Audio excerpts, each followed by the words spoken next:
Cette émission vous est offerte par SAR Assurance Côte d'Ivoire.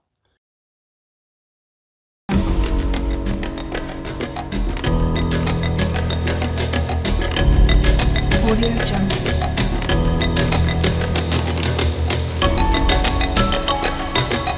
Audio Jungle.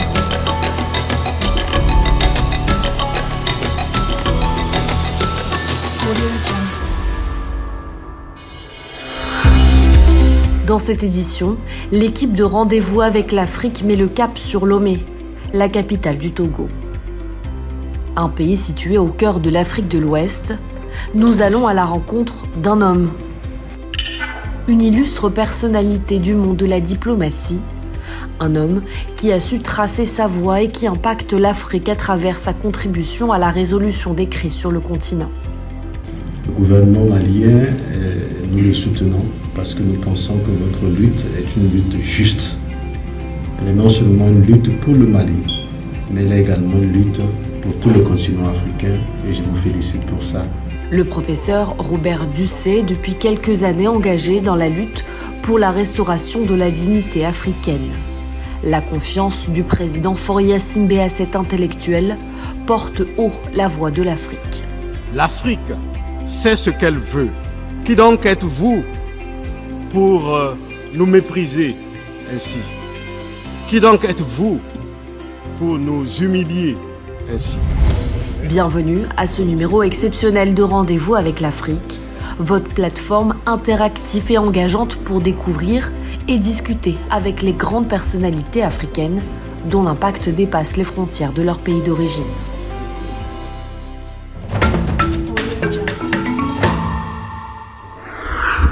Professeur Robert Dussey, bonsoir. Bonsoir. Alors, vous préférez quoi? Professeur, Excellence, Monsieur le Ministre? Quelle est l'appellation Je préfère qui vous professeur. convient? Je préfère professeur. Alors, ça fait plaisir d'être ici à Lomé pour être à votre rencontre, pour vous permettre de parler à l'Afrique. C'est le cadre de cette émission Rendez-vous avec l'Afrique. La première question que je vais vous poser, est-ce que ça vous intéresse, ce que les Africains pensent de vous, ce que les Togolais, les Maliens, etc. peuvent penser de vous? Pour être honnête, je pense que ça m'intéresse. Je pense que quand on est dans l'action publique, parfois c'est important de savoir ce que les autres pensent et ça nous permet de nous corriger. Mais surtout ici, l'idée c'est de dire, vous saviez, parfois on a une mauvaise interprétation de notre mission Bien sûr. sur le continent africain. Nous sommes au service des populations, au service de notre peuple, vous voyez. Donc quand les populations, les peuples nous font remonter des choses, où on sait ce qu'ils pensent de nous, ça nous permet de nous corriger. Parce que nous situons notre mission comme exclusivement au service. C'est comme un apostolat.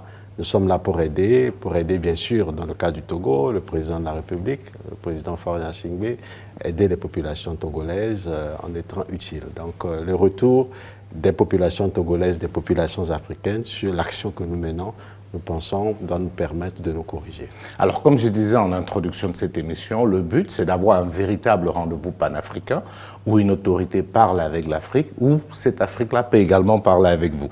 Alors, pour démarrer, je vais vous proposer de suivre votre portrait, Robert Dussey, tel que perçu par les Africains. On a tourné dans plusieurs capitales et je vous invite à regarder cela tout de suite. Ça me fait peur, mais bon, je vais...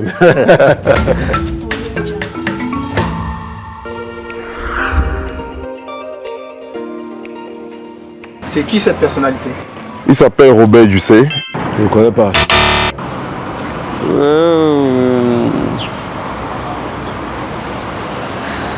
Ça. Je crois que c'est le premier ministre togolais, le professeur. Je crois que c'est aussi un chef d'État, mais là. Les gens me cherchent des problèmes comme ça. Ce pays même déjà m'échappe déjà un peu. Robert Dussey. Le ministre des Affaires étrangères et de la coopération africaine. Il est ministre des Affaires étrangères du Togo. Le ministre des Affaires étrangères au Togo. Il est ministre des Affaires étrangères. Le ministre des Affaires étrangères du Togo. Le ministre des Affaires étrangères et de la coopération au Togo. Je le connaissais depuis parce que je connaissais bien son papa, son vieux. Je vois souvent à la télé. Dernièrement, je l'ai aussi vu au 9e congrès panafricain qui a eu à Lomé. Je l'ai vu dans les actualités. Il a même parlé hier à la télé. C'est quelqu'un de bien, bon. On le voit, peut-être qu'il est égoïste, mais il n'est pas égoïste. Si tu arrives à l'approcher, tu vas voir que c'est un bon homme. C'est un brillant homme parce qu'il est académicien. Robert Dussé est un homme de 52 ans, enseignant d'université, philosophe. Je crois qu'il donne cours de politique. Spécialiste de la gestion des crises, de la résolution des conflits. Un de ses frères, Penta, les Anglais de Penta, il fait la peinture. Il a fait un speech lors du 9e congrès panafricain qui s'est tenu à Lomé.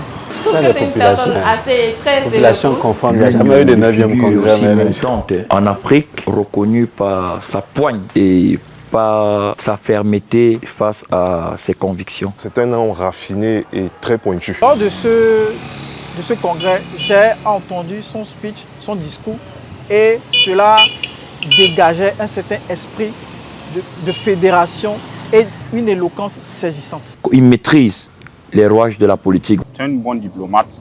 C'est un diplomate qui se bat pour les intérêts de son pays et aussi pour le continent. Il est depuis un bon moment ministre des Affaires étrangères du Togo, après avoir été plusieurs fois, pendant longtemps, conseiller diplomatique à la présidence de la République. Actuellement, le Togo est un pays qui est un peu enviable sur le plan économique. Il m'a beaucoup plu par ses prises de position que j'adore. Il collabore avec les pays du monde sud, spécialement en Afrique de l'Ouest. Et il entretient de bonnes relations avec les pays de l'Afrique et surtout, il fait la promotion du Togo et avec les autres pays du monde entier. Il travaille en tout cas pour la visibilité de son pays. À l'étranger, il suit aussi les congrès internationaux. Hier, je suivais, il était pour le renforcement des liens entre l'AES et la CEDEAO pour mieux lutter contre le terrorisme. C'est quelqu'un qui vend l'image du Togo à l'extérieur. Et cela se sent. Parce qu'au Togo, tu vas voir qu'il y a beaucoup d'étrangers. Même des gens qui ne voulaient pas revenir au Togo, à travers lui, et beaucoup de gens reviennent au Togo. Il m'a marqué notamment dans la négociation lors de la crise entre le Mali et la Côte d'Ivoire, la fameuse crise des 49 militaires. Il y a été très impliqué. Il est le seul même à avoir prôné l'intégration libérale des États africains.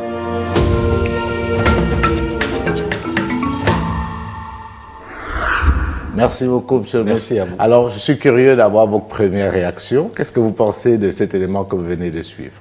Est-ce qu'il y a des choses à corriger, je présume? J'avoue qu'il y a toujours des choses à corriger, mais je remercie tous vos téléspectateurs pour des mots que je dirais gentils à mon endroit.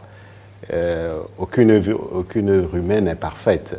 Donc, j'ai pris conscience de certains aspects que je pense que j'aurai l'occasion de corriger si c'est possible. À la fin, ils reviendront, pour certains, vous poser des questions et peut-être vous donner aussi des conseils.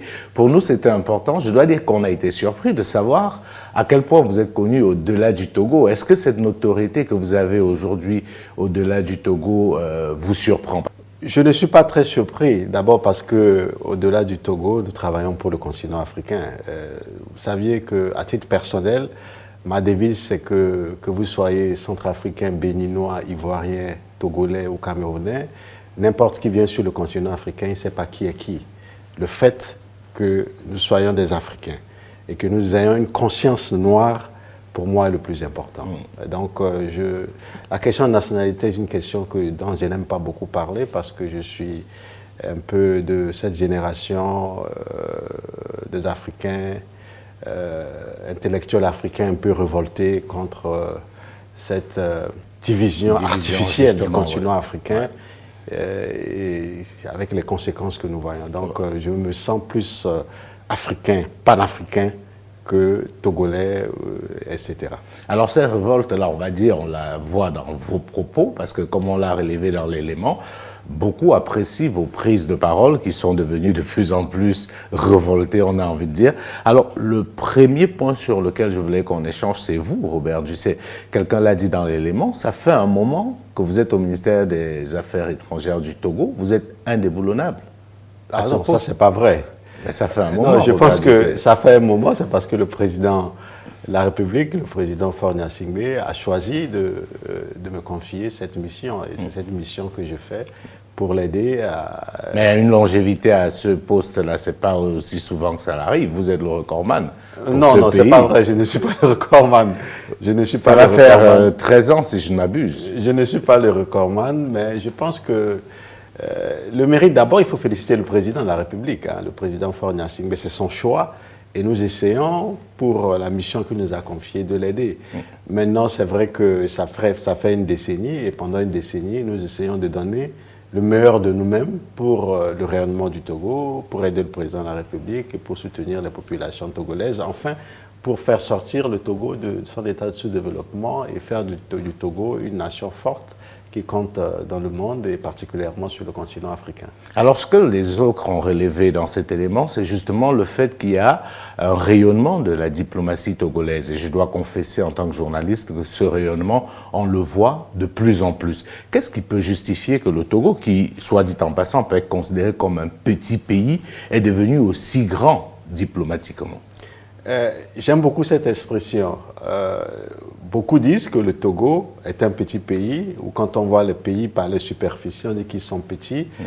Mais je vais compléter pour dire que le Togo est un petit pays, mais une grande nation. La nation togolaise, elle est forte, elle est grande. Vous la connaissez depuis le 27 avril 1960, par l'histoire de l'indépendance du Togo. Maintenant, le rayonnement de la diplomatie togolaise, comme vous le saviez, le vrai chef de toute diplomatie, que ce soit au Togo à travers le monde, c'est le chef de l'État. C'est le chef de l'État, c'est le président de la République. Donc nous sommes dans une partition où dès lors que le président de la République, le président Faure Gnassingbé, donne des instructions ou qu'il nous dit ce qu'il faut faire, nous nous engageons à 100%. Et donc peut-être ça que l'on voit, ce rayonnement.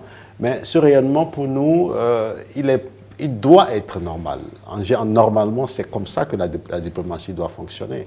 La diplomatie doit permettre aux populations, aux pays, à tous ceux qui visitent un pays, de voir que ce pays rayonne et ce pays donne quelque chose. Mais vous savez, quand vous arrivez dans un pays, déjà, parfois, dès votre arrivée dans un aéroport, dans un port ou par les frontières terrestres, vous sentez la tristesse, vous ne voyez pas le rayonnement, c'est pas bon. Donc nous sommes dans une mission où, aux côtés de nos collègues, les ministres en charge, par exemple, du tourisme, de la culture, etc., du commerce, nous devons travailler ensemble pour que le rayonnement de notre pays, le Togo, soit effectif. Oui, je vais vous poser la question à dessein, parce que dans la sous-région, par exemple, on ne s'attendrait pas à ce que ce soit le Togo qui joue ce rôle de premier plan. C'est pour ça que certains ont l'air surpris de voir... Je ne suis pas sûr. Je me permets de vous couper parce que, non, si vous voyez bien l'histoire du Togo, ce n'est pas la première fois que le Togo joue ce rôle. Vous saviez, tout le monde connaît, quand on parle du Togo, tout le monde nous parle de Lomé 2, Lomé 3, Lomé 4. Le Togo a commencé à jouer depuis les années 1970-75 avec les accords ACP, Union européenne, Afrique, Caraïbes, Pacifique, Union européenne, un rôle important. C'est pourquoi il y a eu tous ces accords. Il y a même eu l'accord de Yaoundé aussi dans le passé. Donc vous voyez que le Togo jouait déjà ce rôle. Et le président Yadema avait fait de la diplomatie vraiment un fer de lance de toute sa politique extérieure, bien sûr, parce qu'on parle de la diplomatie et même intérieure.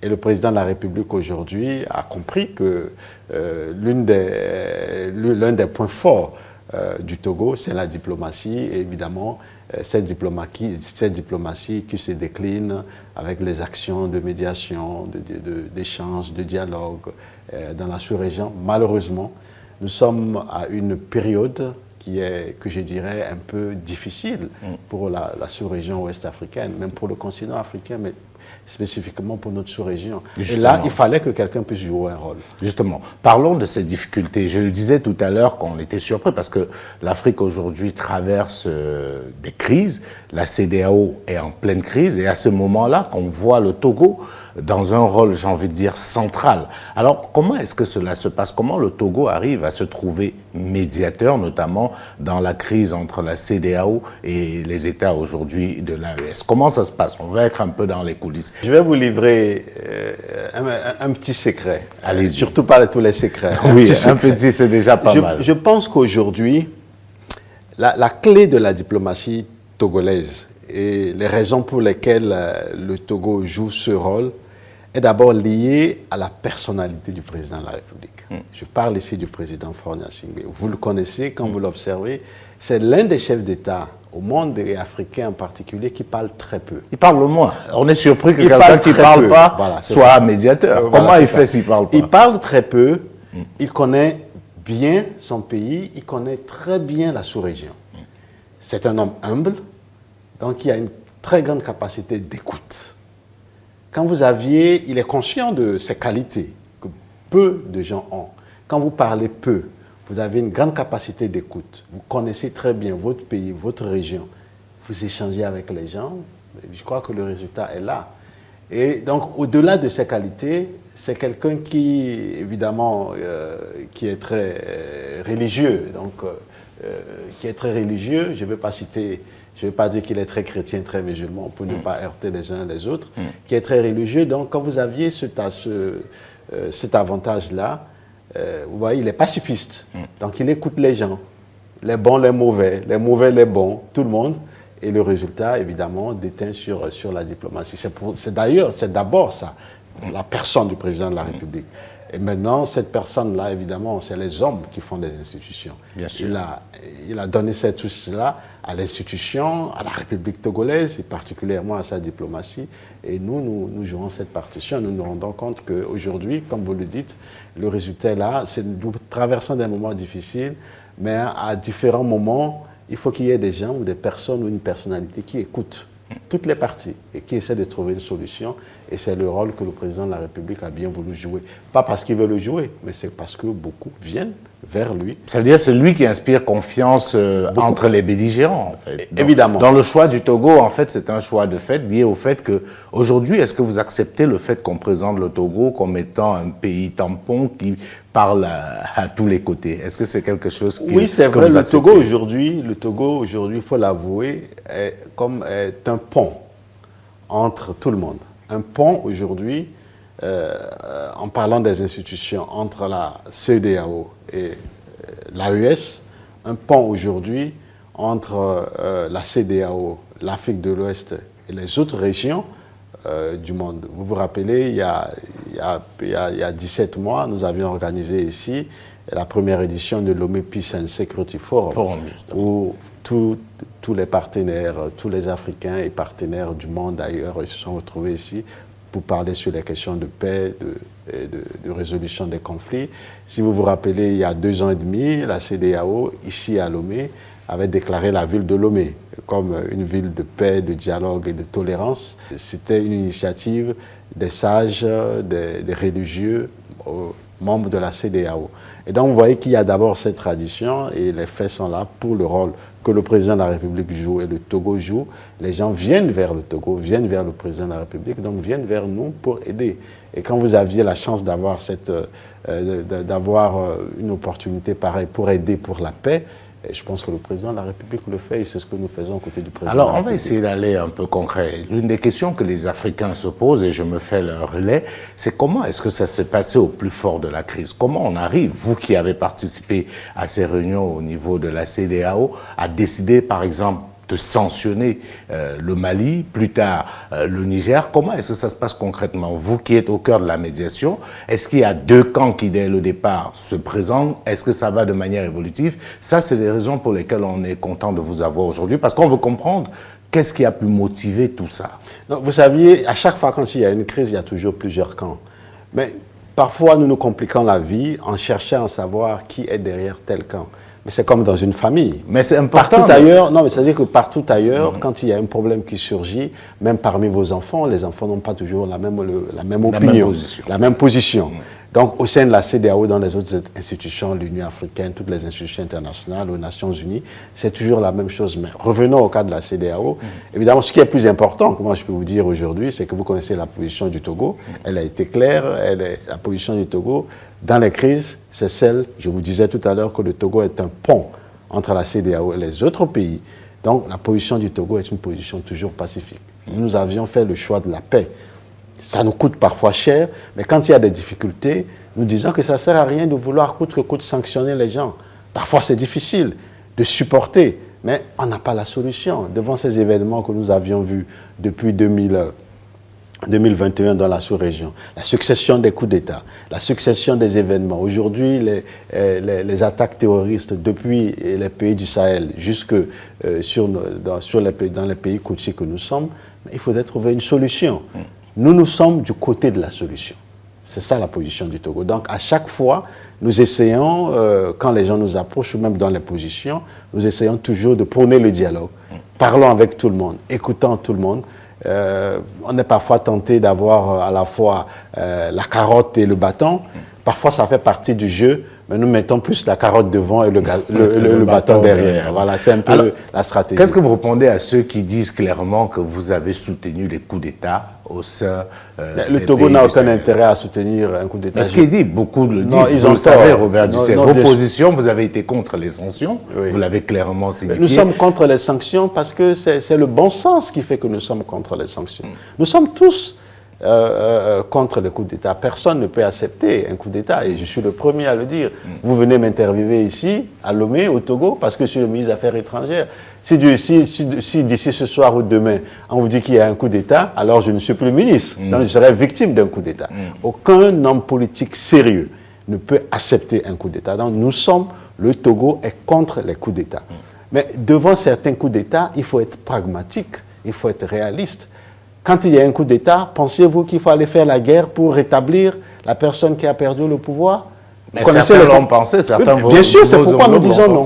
C'est pourquoi au Togo, nous disons non, nous ne sommes pas pour la guerre. Nous sommes pour la paix.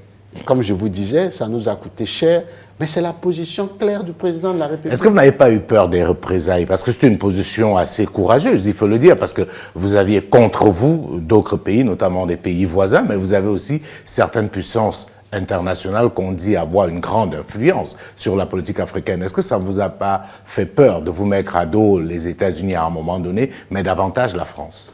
Je vous dis honnêtement, nous n'avons pas peur.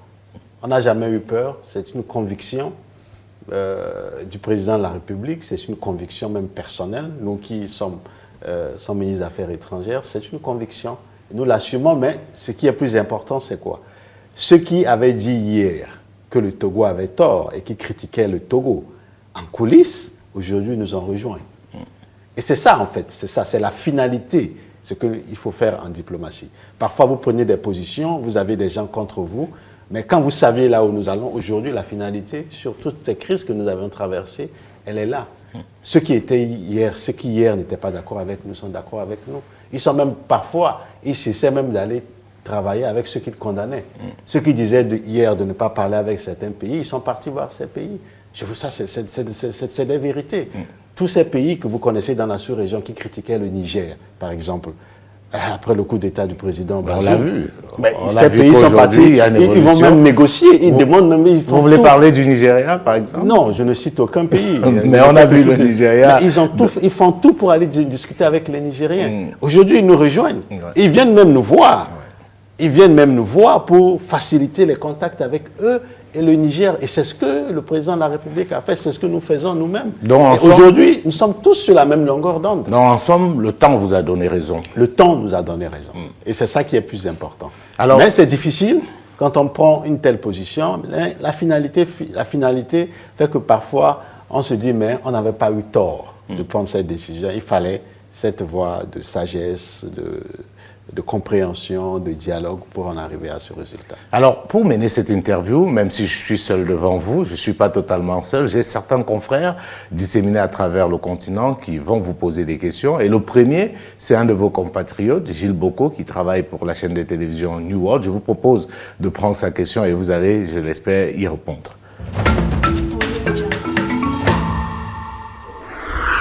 Je vous permets de suivre la question de mon confrère Gilles Boko. Je pense. Bonjour, Excellence, Monsieur le Ministre. Je suis Boko Gilles de New World TV. Ma question, la voici. Votre doctrine diplomatique semble être le non-alignement, ni Occident, ni Orient, même ni Levant, ni couchant. Et d'ailleurs, vous voyez d'un bon œil le glissement géopolitique du monde vers la multipolarité. Et dans ce contexte, on se demande comment vous expliquez votre sympathie envers les pays de l'Alliance du Sahel, le Mali, le Burkina et le Niger, qui eux glissent plutôt à l'Est avec une rupture, on va dire, épistémologique avec l'Occident. Cela m'amène à vous demander, mais est-ce que le Togo veut adhérer à la charte du Liptako gourmand?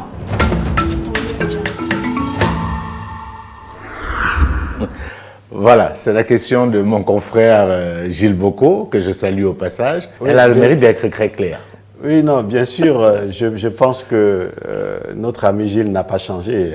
Il est toujours aussi percutant. Mais je réponds très franchement à cette question. Vous saviez, peut-être que je vais vous surprendre. Pour ce que moi je sais des pays de l'Alliance des États du Sahel, ces pays, contrairement à ce que certains pensent, ils vont vers l'Est ou vers quelle direction, je ne crois pas.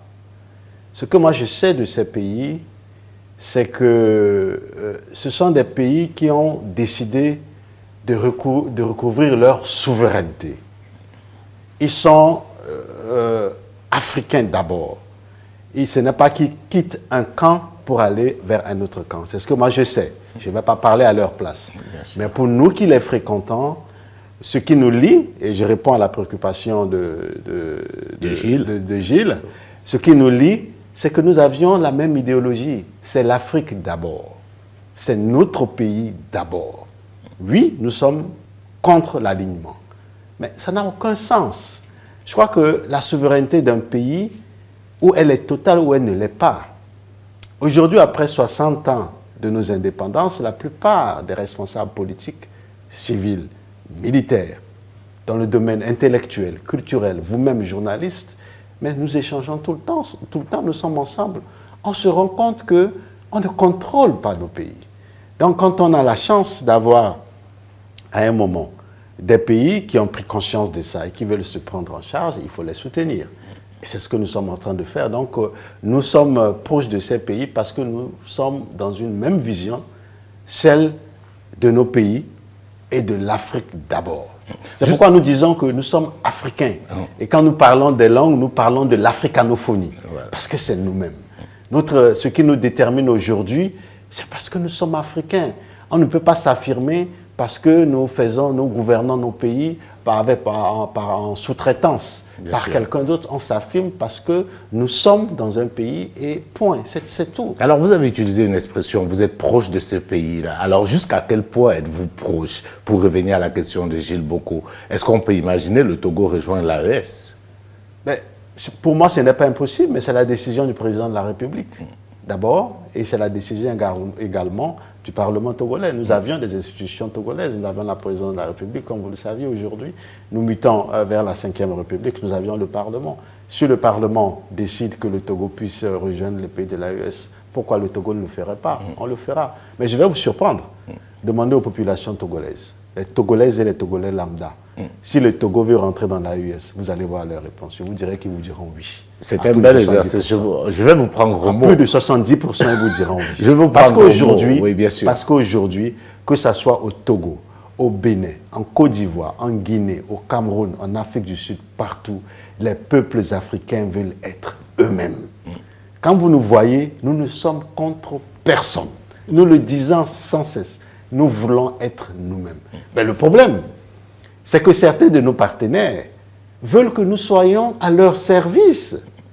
Nous disons non.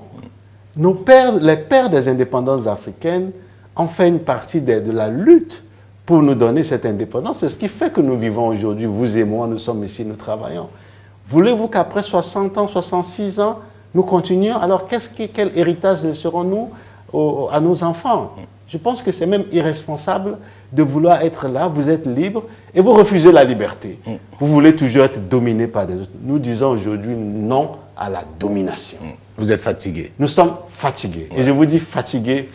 J'ai compris. C'est là où vous allez. Voilà. Alors, la question que je vais poser, c'est à l'intellectuel Robert Dussé. Parce que vous êtes un homme de science avant tout.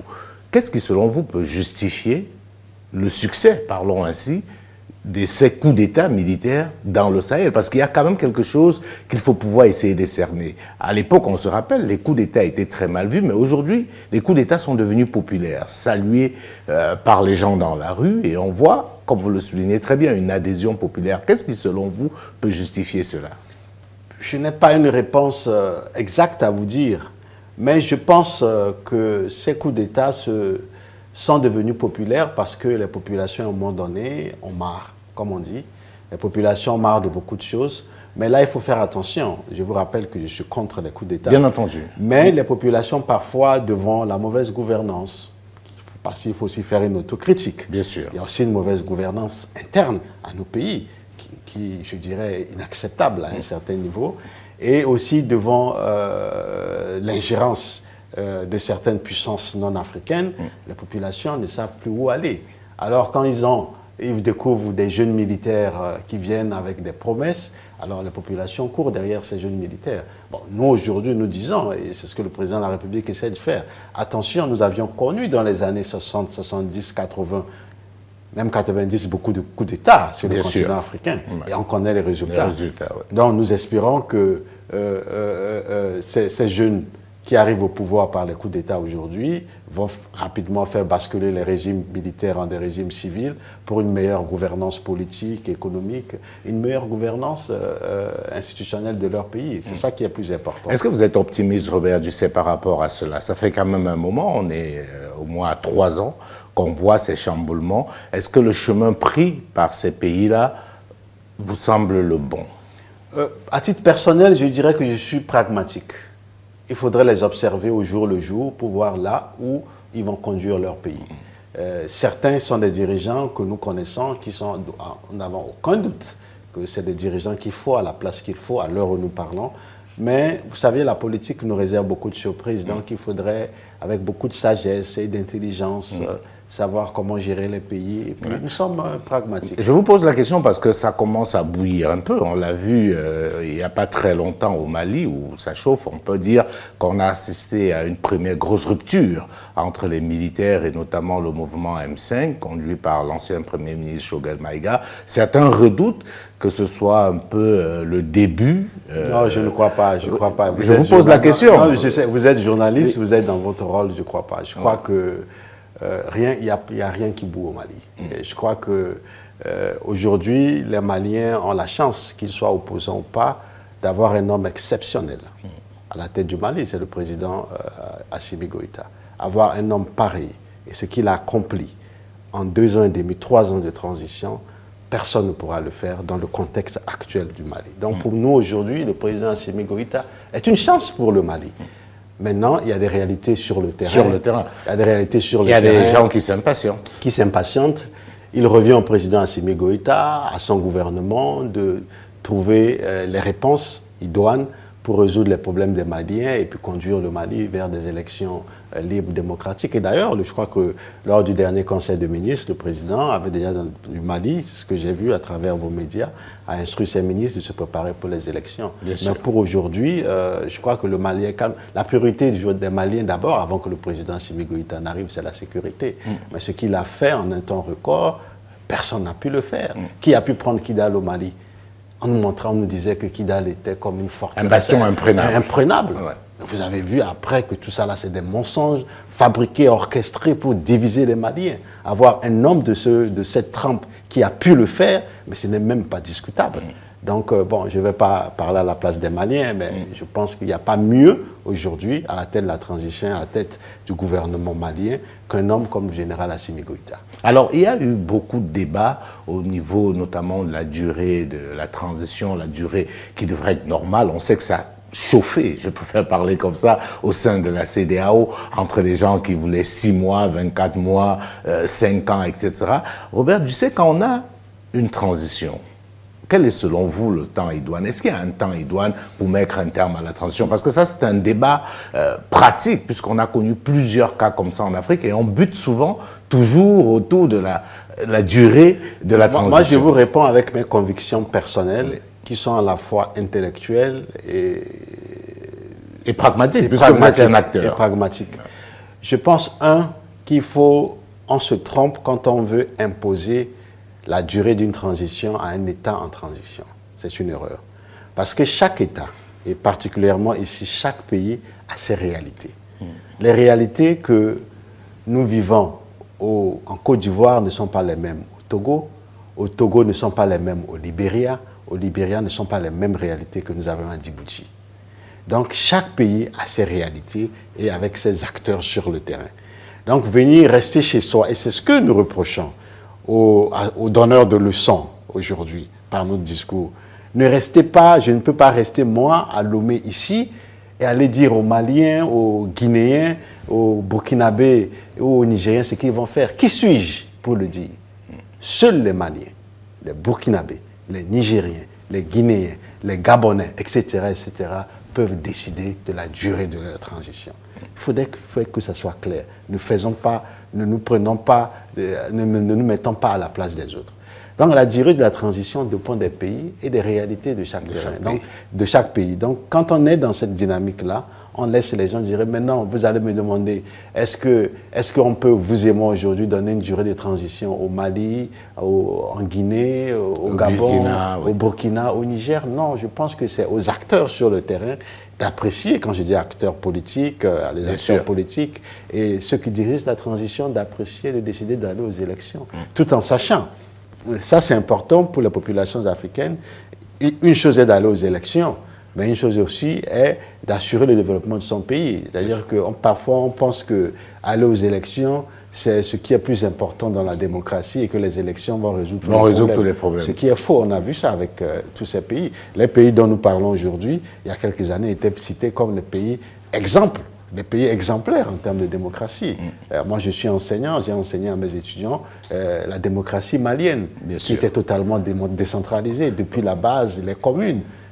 On voit le résultat aujourd'hui. Voilà, donc je crois qu'il faudrait, avec beaucoup de sagesse, essayer d'être inventif et réaliste devant les réalités de chacun de nos pays. Alors, vous avez relevé dans vos propos le fait que, finalement, le système politique a échoué et de plus en plus il y a une question qui se pose: quel système politique pour les pays africains, notamment les pays de la sous-région? Et à ce propos, j'ai un autre confrère, Ali Diarra-Souba de NCI en Côte d'Ivoire, qui a une question sur le sujet à vous poser. Je vous propose de le suivre.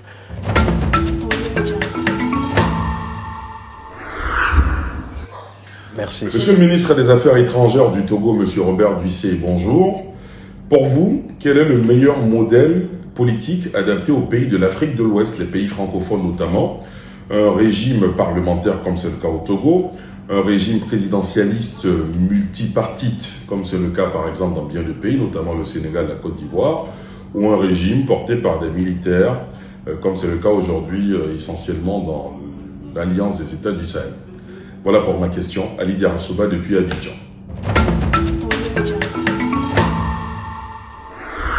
Je suis content d'écouter notre ami Ali Diarra-Souba, mais ici, je vais plutôt répondre en tant qu'apprenti philosophe, si vous le permettez. Allez-y. Oui. Je pense que, vous savez, c'est depuis Socrate et Platon qu'on parle des systèmes de gouvernance. De gouvernance, oui. Je pense que le meilleur système de gouvernance, c'est le système choisi par les peuples eux-mêmes.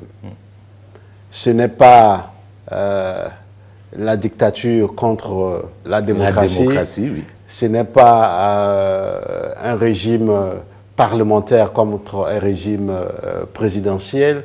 Moi, je pense qu'à un moment donné, il faudrait que, vu les difficultés et vu les réalités du continent africain aujourd'hui, les intellectuels africains, les politiques africains, les populations africaines tout court, puissent aussi se poser des questions sur le type de régime qu'ils veulent pour leur pays.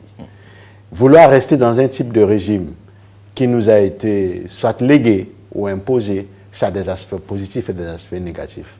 Mais chaque peuple doit se demander aujourd'hui quel type de régime il faut pour mon pays. Et c'est là où il y a la réponse. Le meilleur choix, c'est le choix du peuple. Si le peuple choisit un régime parlementaire, c'est ce choix qu'il faut respecter. S'il choisit un régime présidentiel, c'est ce choix qu'il faut respecter, etc., etc. Justement, on vous posera la question de l'effectivité du choix du peuple. On sait très bien que la plupart du temps, les élections sont organisées de manière bancale, pour ne pas dire plus, où on n'est pas certain que ce qui sort des urnes est l'expression de la volonté du peuple. Monsieur Jume, je me permets encore de vous couper un peu pour oui, allez-y. Je vois que vous êtes francophone.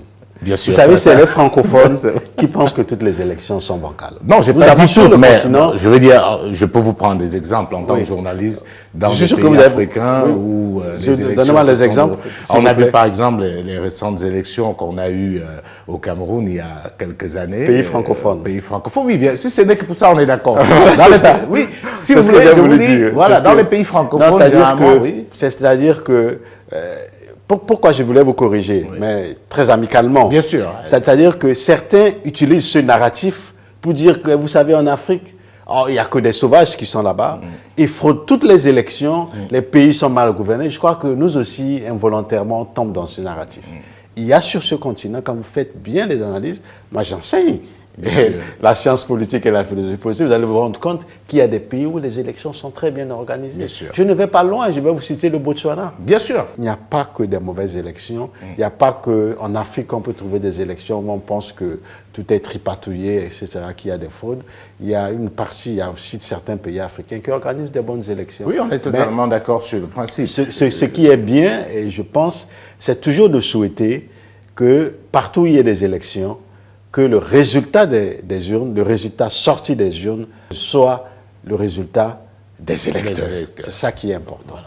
Alors, Ali Diarra-Souba faisait allusion au Togo. Le Togo a changé récemment et ça fait grand débat. Moi, j'aimerais vous écouter là-dessus. Qu'est-ce qui justifie que le Togo ait décidé de modifier comme ça son système de gestion? Je peux penser que vous y avez forcément contribué, vu l'intellectuel que vous êtes. Pourquoi est-ce que le Togo a décidé de donner une place centrale au Parlement? Quand je disais qu'il faut être inventif, on peut innover. Après une soixantaine d'années de nos indépendances, aujourd'hui, parlons du Togo, on se dit non, nous avions expérimenté sur 6 décennies un système politique présidentiel. Mais nous sommes aujourd'hui capables de dire, bon, nous voulons essayer autre chose pour voir ce que ça va donner. Ne pensez pas que c'est exclu, qu'après un certain nombre de décennies, on peut revenir sur ce régime-là. Mais au moins le régime présidentiel, nous le connaissons avec ses avantages et ses inconvénients.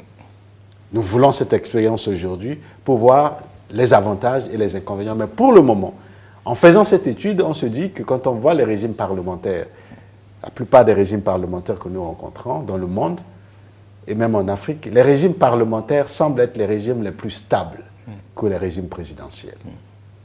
Et contrairement à ce que les gens pensent, même en Europe, il y a plus de régimes parlementaires que de régimes présidentiels.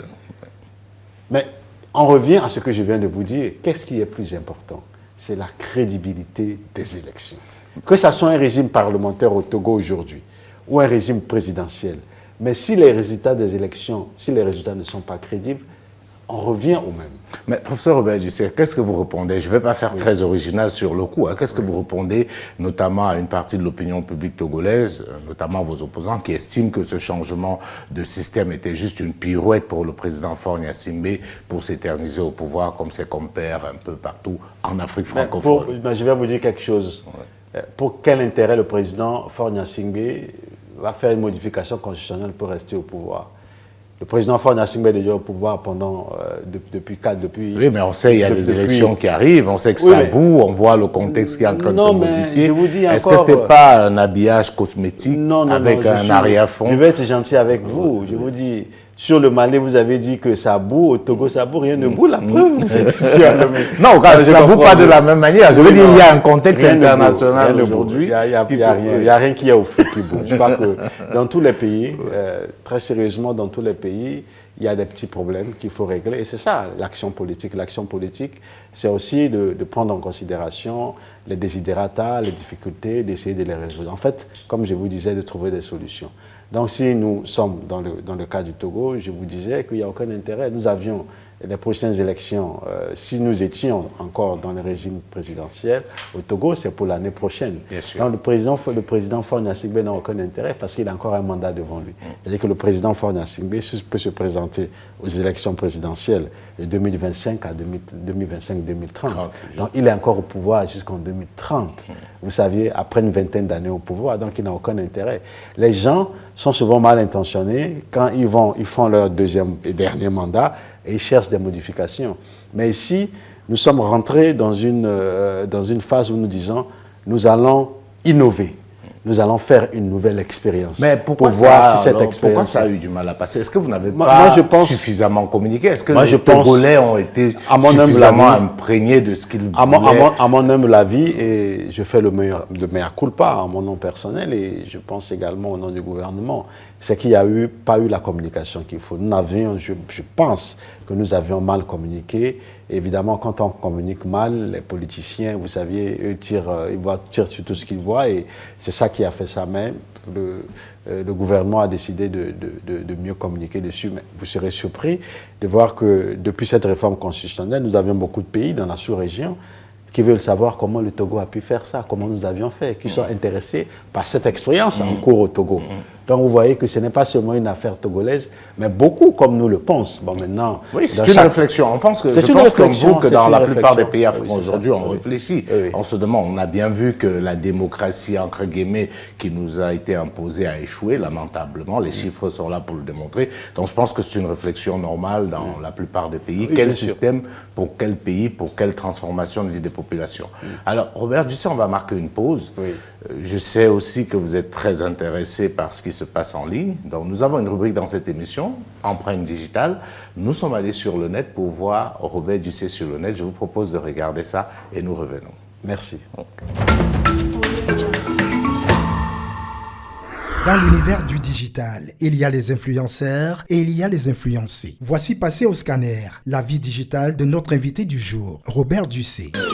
Ministre des Affaires étrangères, de l'intégration régionale et des Togolais de l'extérieur. Premier clic sur Google, où le professeur de philosophie politique ne passe pas inaperçu, il est référencé sur Wikipédia. Deuxième clic sur Facebook, où il compte 41 000 followers. Son compte certifié est animé par des publications quasi quotidiennes. Au moment où nous relevons ses empreintes digitales, son dernier post qui relaie un appel au respect de l'être humain affiche des chiffres éloquents. 182 likes, 47 commentaires et 129 partages en 24 heures seulement. L'Ometa nous renseigne également que Robert Dussé suit 32 comptes, parmi lesquels ceux de Paul Kagame, Mahamat Idriss Déby, Patrice Talon, la présidence de la République du Mali, Jeune Afrique, entre autres. Troisième clic sur X, ancien Twitter, qu'il a rejoint en février 2013, Robert Dussé a une communauté de 59 700 abonnés pour 402 abonnements. Un de ces tweets qui vante la diplomatie togolaise totalise 5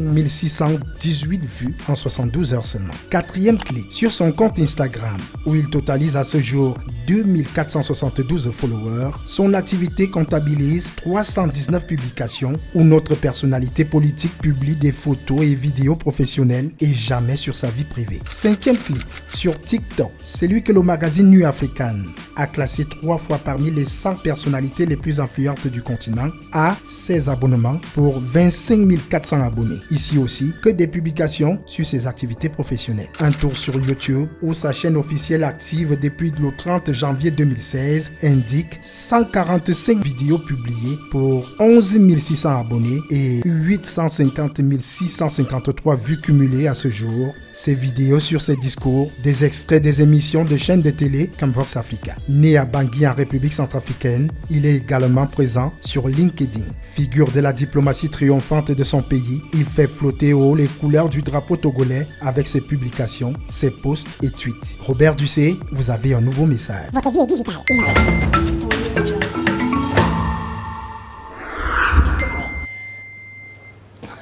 Merci. Voilà, Robert Dussé en ligne. Qu'est-ce que vous en pensez? Est-ce que c'est assez? Est-ce que c'est peu? Votre présence en ligne. Je dirais qu'on peut améliorer. Mais est-ce que pour vous, c'était important d'être sur ces réseaux-là? On sait que certains hommes politiques sont encore très réticents. Est-ce que vous, c'était important d'être sur ces plateformes? Oui, pour moi, c'est important d'être sur ces plateformes, mais je ne suis pas, à titre personnel, trop sur le digital. Bien sûr, ça se voit. Je veux dire que à titre personnel, je ne suis pas de l'école où il faut avoir beaucoup de personnes qui vous suivent, etc. Je suis très prudent avec les réseaux sociaux parce qu'il y a un aspect positif et il y a un aspect négatif aussi. Mais aujourd'hui, le commentateur a bien relevé en disant qu'il ne poste rien sur sa vie privée.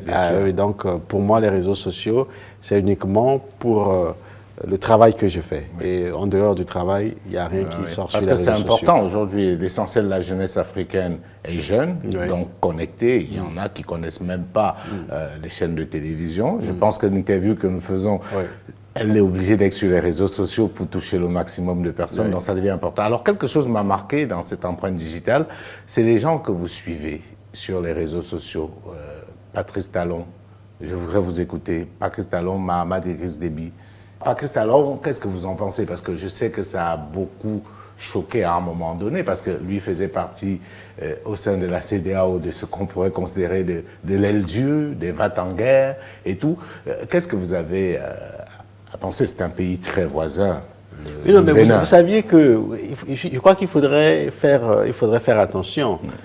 De Lomé, nous ne sommes pas contre les gens. Ni le président de la République, ni nous-mêmes, nous ne sommes pas contre quelqu'un, contre un chef d'État. Pour ce qui s'est passé avec la crise nigérienne, les pour et les contre, les va-t-en-guerre, etc., c'était une position prise. Mais quand vous voyez les chefs d'État, ils se parlent toujours, ils s'appellent le téléphone, donc il n'y a vraiment pas de problème là. Mais si vous revenez au Bénin, mais quand moi je prends un pays voisin comme le Bénin, mais le travail que fait le président Patrick Talon au Bénin est un travail formidable. Il travaille pour son peuple, donc on ne peut que le féliciter. Et ça, c'est pas très diplomatique. Ah non, du tout. Moi, je suis sincère. Je suis sincère. De toute façon, je dis toujours que même si vous n'êtes pas sincère, les faits sont là.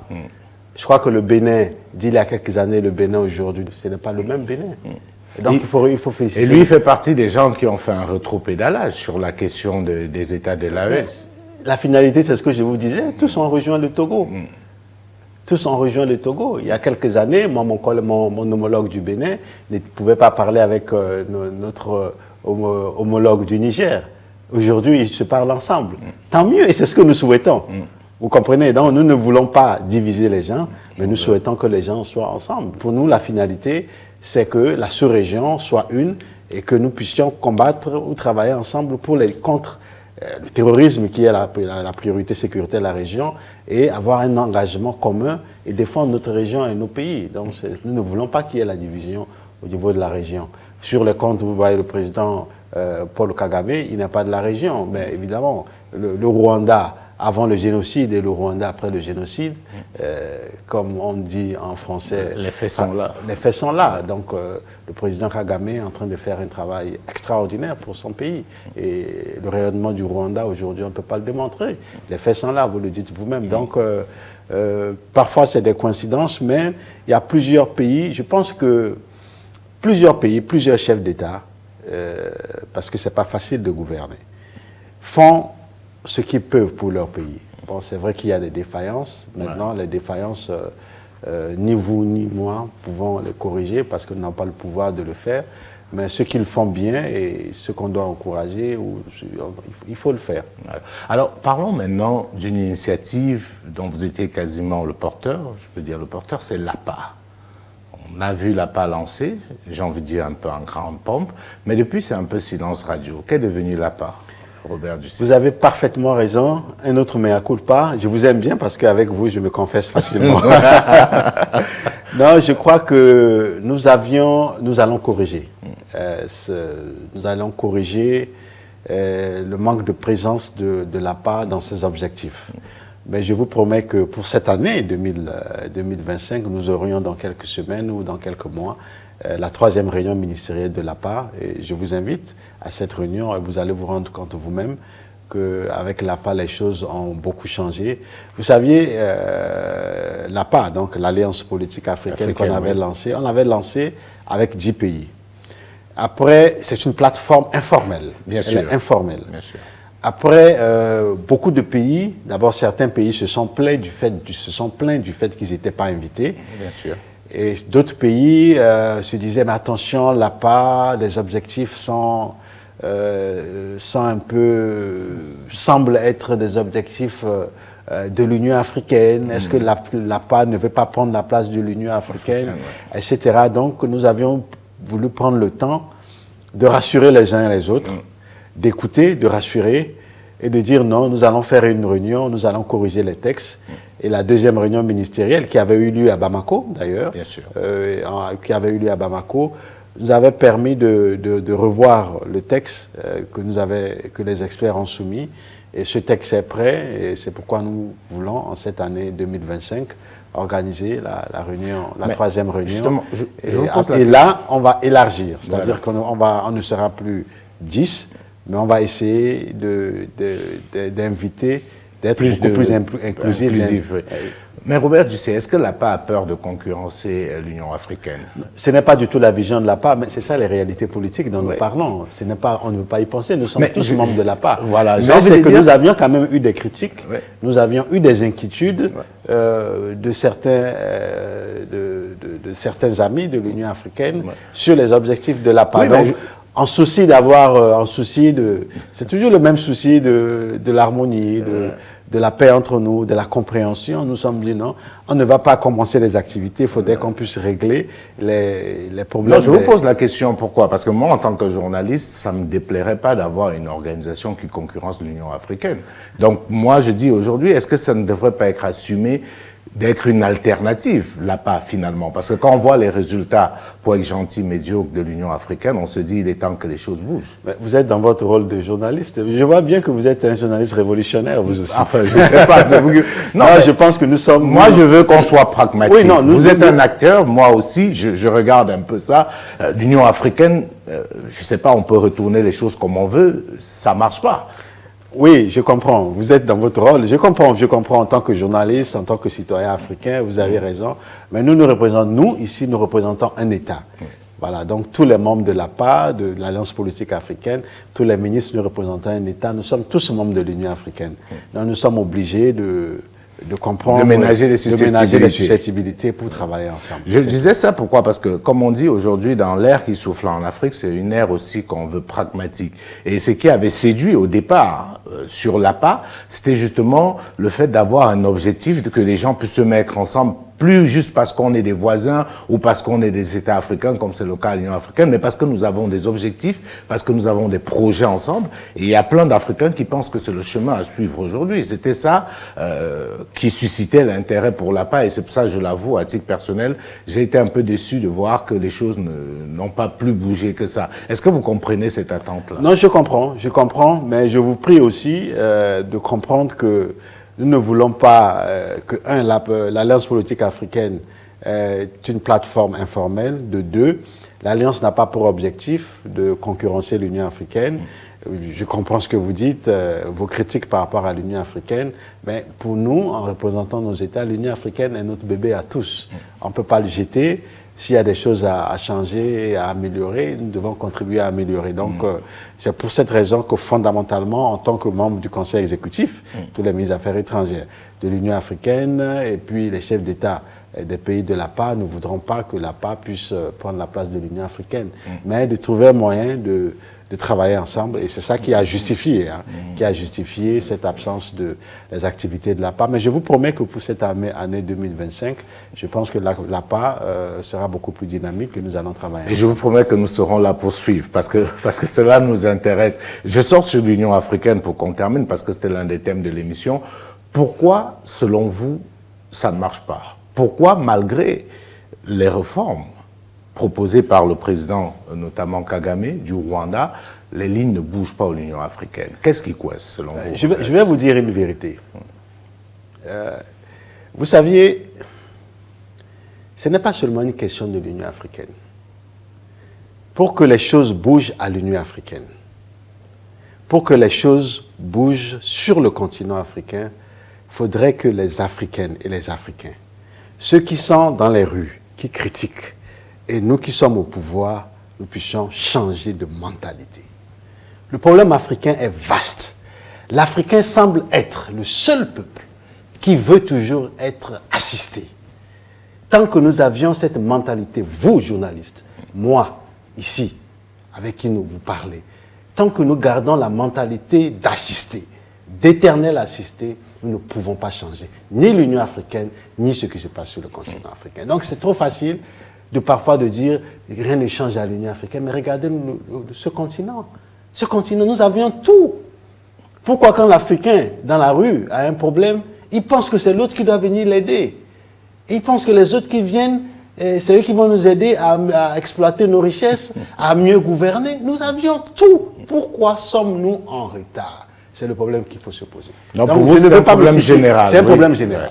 Parce que parfois, en tant qu'Africain, j'ai même honte de voir des Africains ordinaires, donc il n'y a pas que les politiques, ordinaires, dans leur raisonnement, dans leur manière de penser, de parler, ils ont l'impression qu'on a besoin de l'autre pour exister. L'Africain a peur de s'affirmer. L'Africain a peur de se prendre en charge. Mais ce n'est pas normal. Donc c'est un problème général que nous devons résoudre. Peut-être qu'on a été traumatisé, ou peut-être qu'on ne pense pas. Vous saviez, vous prenez l'Africain ordinaire ici, c'est comme l'esclave, quoi. Vous lui donnez sa liberté il vous quitte, parce qu'il est esclave chez vous. Prenez votre liberté, partez. Il y a certains qui vont partir, tout contents pour chanter « Vive liberté, liberté ». D'autres vont arriver au portail, ils vont faire demi-tour. Non, je préfère être esclave chez vous que d'être libre. Alors ça, nous disons non. Voilà. Alors comment on résout ça? Parce que c'est un problème. Je n'ai pas la clé, comment on résout? Malheureusement, je n'ai pas la solution. La seule chose à laquelle moi je pense, il faudrait que les Africains puissent se dire qu'ils sont capables. Il faudrait que les Africains puissent être sûrs d'eux-mêmes. Il y a ce manque d'assurance chez les Africains. Ce n'est pas normal ce qui se passe sur le continent africain. Et c'est d'ailleurs ça qui justifie aussi notre combat dont vous parlez. Ce discours que vous pensez parfois un peu peut-être dur, etc. Mais c'est ça qui justifie ça, parce que ce n'est pas normal. Vous savez, les autres sont sûrs d'eux. Voyagez en Europe, aux États-Unis, en Asie, partout. Voyez ces peuples-là, ils sont sûrs d'eux, ils sont fiers d'eux. Ils ont peu que nous, mais nous ne sommes pas fiers de nous. Nous pensons que ce n'est pas possible. Nous pensons que pour réussir, il faut aller en Asie, il faut aller en Europe, il faut aller aux États-Unis. On peut réussir sur ce continent. On peut avoir la bonne gouvernance sur ce continent. On ne le fait pas. Pourquoi? Pourquoi l'Africain pense que... Vous savez, je vais vous dire quelque chose qui va peut-être vous choquer. Allez-y. Pourquoi l'Africain pense que c'est ce qui est clair? Comme vous, Jules, qui est beau. Pourquoi l'Africain n'est pas fier parce que je suis noir? Pourquoi la femme africaine n'est pas fière de sa peau? Pourquoi les hommes africains ne sont pas fiers de leur peau? Ce n'est pas normal, il y a quelque chose qui ne va pas. Il y a quelque chose de beaucoup plus profond. Oui, c'est ce que je pense. Je dis, mais ce n'est pas normal. Nous, à Vox Africa, par exemple, il est totalement interdit d'utiliser l'expression noir ou blanc pour parler de la couleur de la peau. Parce que moi, qui suis devant vous, ça, c'est pas noir, c'est pas blanc non plus. Je veux dire, ce qu'on appelle aujourd'hui, entre guillemets, les blancs, c'est pas ça la couleur blanche, à moins qu'on nous ait mal enseigné les couleurs à l'école. Donc, je voulais avoir un peu vos retours là-dessus. Est-ce que ce ne sont pas justement ces stigmates que nous transportons? Parce que comme vous le savez, dans le champ lexical, le blanc représente la pureté, représente la clarté, le noir c'est l'obscurité, c'est les ténèbres et tout. Est-ce qu'il n'y a pas un problème cognitif qu'il faut régler au fond pour briser définitivement ce mur des complexes et sortir définitivement de ces cases dans lesquelles on nous enferme? Je n'ai aucun commentaire à faire, vous avez parfaitement raison. C'est ce mur cognitif qu'il faut briser. Parce qu'on nous a inculqué des choses et puis on reste dans cette structure même de pensée, en se disant que c'est ce qui est vrai. L'heure africaine. Oui, c'est totalement faux et je suis parfaitement d'accord avec vous. C'est un travail que les Africains, l'Africain doit être fier de lui. L'Africain doit... C'est un travail profond. Oui, c'est un travail profond.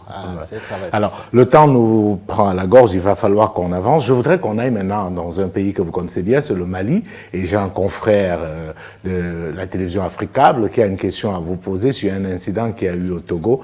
Je lui ai promis que je relayerai sa question parce qu'il y tenait.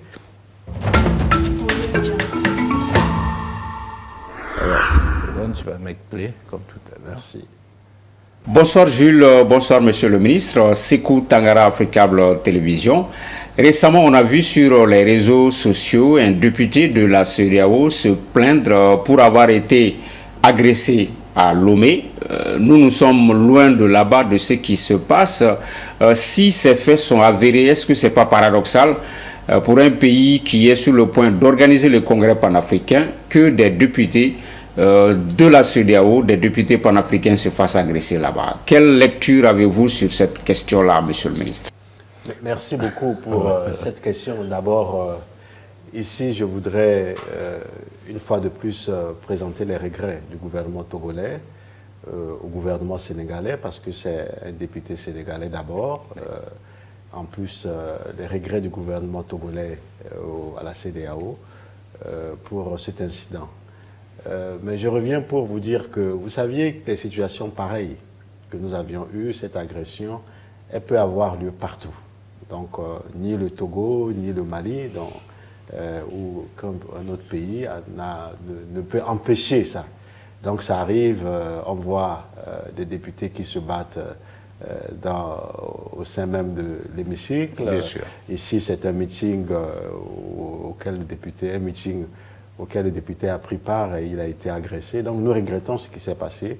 Et moi, je dirais que, bien oui, nous nous préparons à organiser cette année 2025 le 9e congrès panafricain. Nous sommes panafricains, chers amis du Mali, vous le saviez très bien. Nous espérons et nous allons vous promettre que ce qui s'est passé avec notre ami le député sénégalais ne va plus se répéter. C'est des faits qui arrivent, mais que nous regrettons. Bien sûr. Nous regrettons que ça ait lieu malheureusement au Togo, même si ça avait eu lieu au Mali ou même au Burkina, nous allons regretter de la même manière. Alors, Sékou Tangara nous a tendu une belle perche pour parler du congrès panafricain. On sait que c'est le Togo qui dirige ça. Il y a eu plusieurs congrès préparatoires au Mali, au Brésil, à Cuba et tout. Et il devait avoir normalement lieu en fin d'année dernière au Togo, le congrès Apothéose. Cela a été reporté. Est-ce qu'on a plus d'informations sur cet événement? Non, je pense que le congrès aura lieu cette année, probablement lors du dernier trimestre 2025, un peu comme c'était prévu au mois d'octobre. Ouais. Pourquoi il y a eu ce report?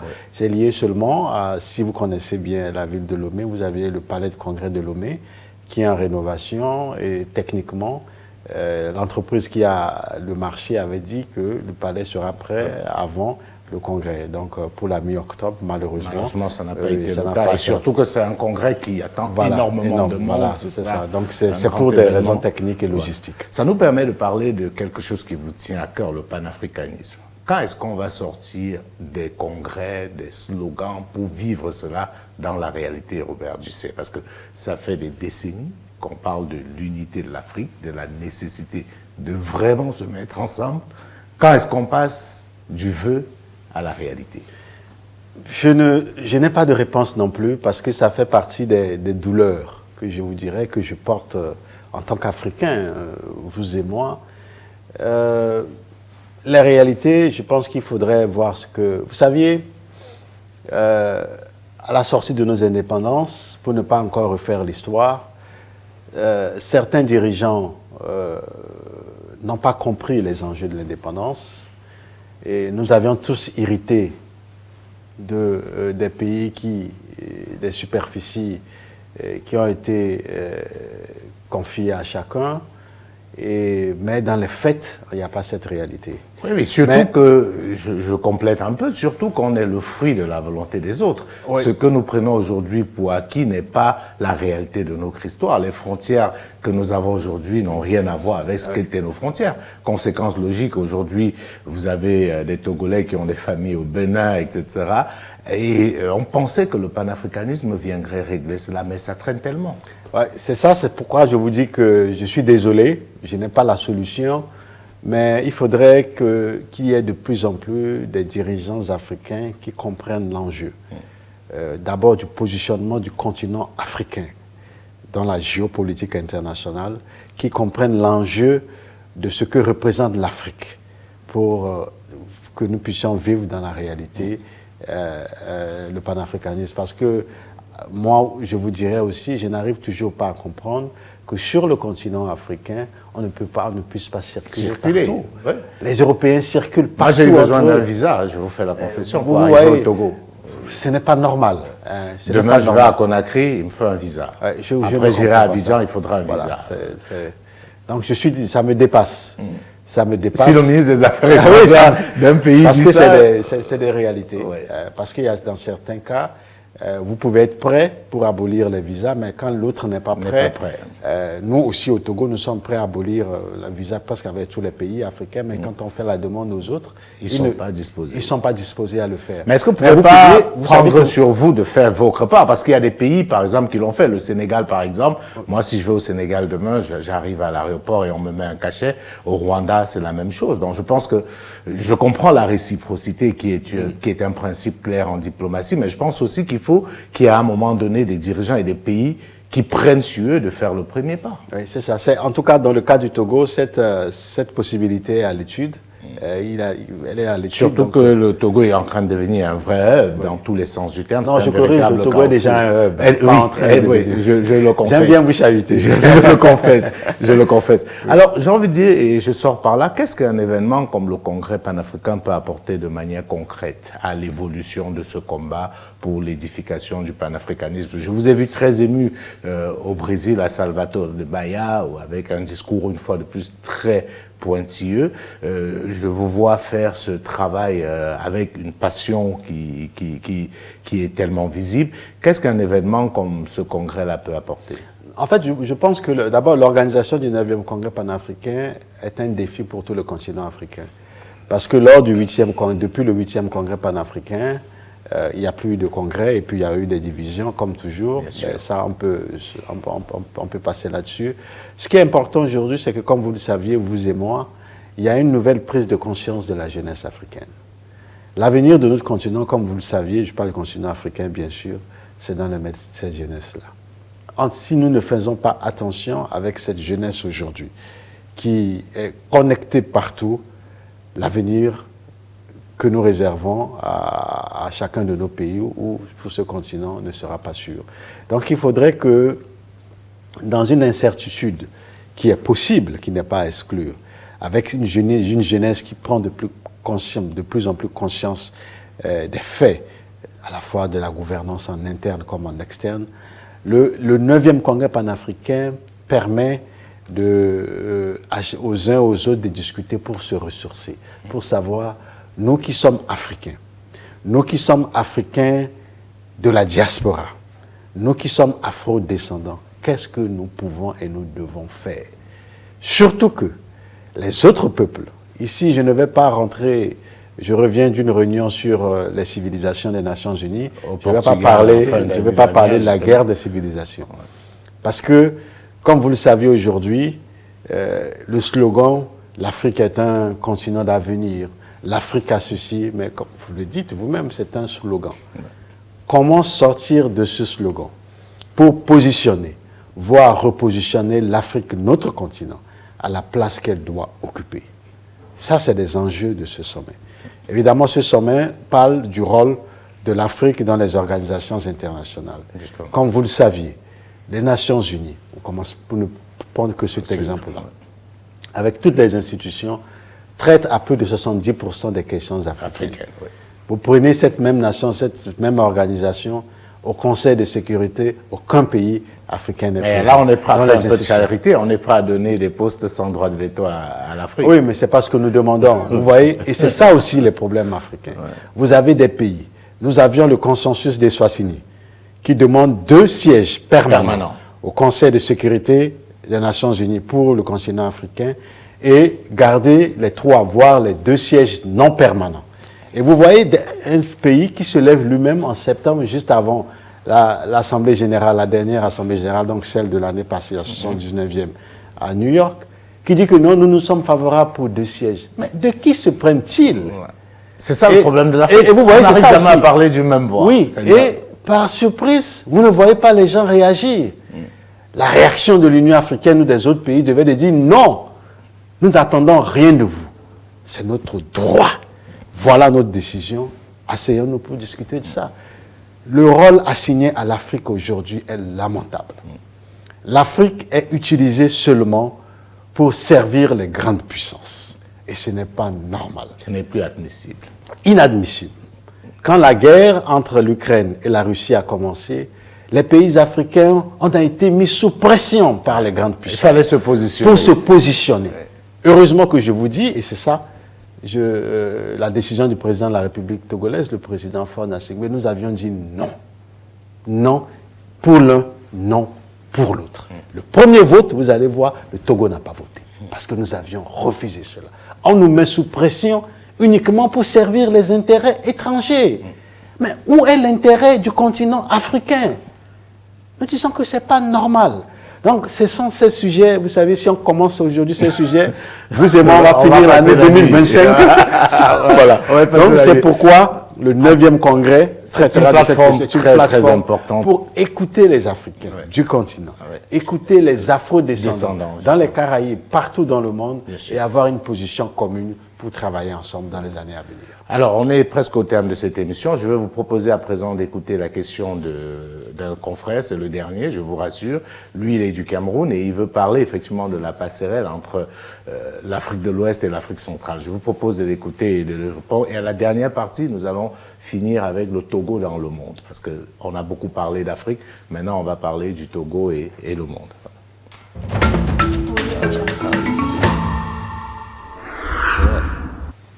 Voilà. Merci à vous. Bonsoir Monsieur le Ministre, merci d'accepter de répondre aux questions venant de l'Afrique centrale, notamment du Cameroun. Je suis donc Rodrigue Tongué, je vous adresse des questions de la rédaction de Canal 2 dans le cadre de ce magazine mis sur pied par Vox Africa, notre partenaire. Alors je voudrais tout go vous indiquer que nous avons une série de 3 questions qui se recoupent entre elles. Nous voudrions d'abord aborder les questions de coopération et d'infrastructures intra-africaines parce que nous trouvons que cela est important. Le Togo joue un rôle actif dans la promotion de l'intégration régionale et des initiatives panafricaines. Quelles perspectives, selon vous, Monsieur le Ministre, pour renforcer la coopération économique et diplomatique entre les peuples africains, les peuples de l'Afrique centrale et l'Afrique de l'Ouest, le Togo étant un pays phare, charnière en termes de position géographique dans l'Afrique de l'Ouest, notamment ces échanges, notamment dans les domaines clés comme les infrastructures et le commerce interrégional et dans la perspective de la mise en place, cela est dans l'ère du temps, de la ZLECAf ratifiée par votre pays en 2019. Sur le plan sécurité et stabilité face aux défis sécuritaires croissants dans le Sahel et en Afrique centrale, le Cameroun est secoué par Boko Haram en ce moment. Je voudrais vous interroger sur les questions liées à la montée du terrorisme et des conflits internes. Quelle stratégie le Togo propose-t-il? Le Togo qu'on n'a pas beaucoup entendu sur ces questions. Quelle stratégie propose-t-il donc en termes de réponse coordonnée et durable entre les deux régions pour faire face à cet enjeu sécuritaire?